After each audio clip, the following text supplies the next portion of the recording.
Un dos momentos máis importantes da 63 edición da Feira do Viño do Ribeiro vai protagonizar a que ven sendo unha das invitadas estelares para esta nova edición, que é Marta Cortizas, coruñesa, galega de corazón, de sentimento, que está levando pois a nosa comunidade a límites insospeitados. Millor é o millor de Serra de Can Roca, porque pon aquí millor catadora de España e da Península Ibérica, verdade? Bueno, sí, millor sumiller de España do 2025 e a millor sumiller da Península Ibérica, sí, tamén. 26. Vemos que Marta está no mundo do viño, pero hai que empatizar un poquinho contigo no tema dos inicios. Como empezaches con isto? Como se pode chegar como un auténtico cohete onde está chegando? Bueno, sempre dende a curiosidade de aprender, sempre dende a paixón de viaxar, coñecer a gastronomía e a cultura das diferentes rexións do mundo, con moita pasión, con moita, bueno, curiosidade para min. Estás actualmente no Seler de Can Roca. Sí, eso é, dende fai 5 anos.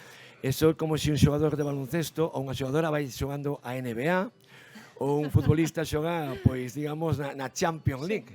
É certo, a verdade que é unha sorte poder desarrollar ali o meu traballo, é un lugar moi especial. Estás invitada de excepción para esta Feira do Viño do Ribeiro. Na xornada deste sábado, día 2 de maio, vemos que vas ter varias actividades. Podes comentarnos algo acerca delas? Sí, pois primeiro farei as 12:30, se non me equivoco, xunto con Iria de Árbore da Beira, un maridaxe cos pratos que ela trae. Despois ás 5:30 vou a ter unha cata comentada con diferentes elaboradores daqui da zona, que me apetece moitísimo porque encántame debatir, pero sobre todo encántame escoitar o que eles teñen que decir e como ven as cousas.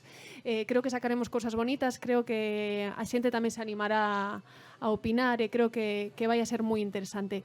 Non me gustaría dar unha cata na que eu conto todo o que a mí me parece, creo que isto non é interesante para esta feira, sino facer un debate activo e que todos saíamos con ideas novas ou algún clic que nos faga pensar. E despois tamén terei outro maridaxe, un obradoiro de cociña con Marco Varela do restaurante Sábrego. Xa por último, para despedir esta entrevista, Marta, contanos como ves a situación actual dos viños do Ribeiro a nivel península ibérica, a nivel internacional. Falanos un poquillo da calidade, como ves esa evolución dos últimos anos? Bueno, eu sempre que teño a sorte de viaxar moito polo mundo, coñecendo moitas rexións de viño diferentes, cada vez doume conta do tesouro que temos aquí en Galicia, pero especialmente no Ribeiro. Creo que é un tesouro que lle temos que prestar máis atención, que lle temos que intentar, non sei se sacar máis partido é a palabra correcta, sino cuidalo.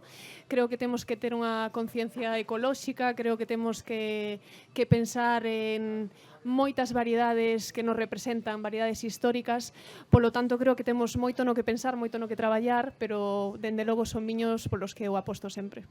Marta, pues moitísimas gracias por atendernos, permitirnos a nós roubache 2 minutos do teu tempo. Feliz. Que o teu tempo é ouro, No, por favor, o de todos. Gracias. Moitas grazas. Nada.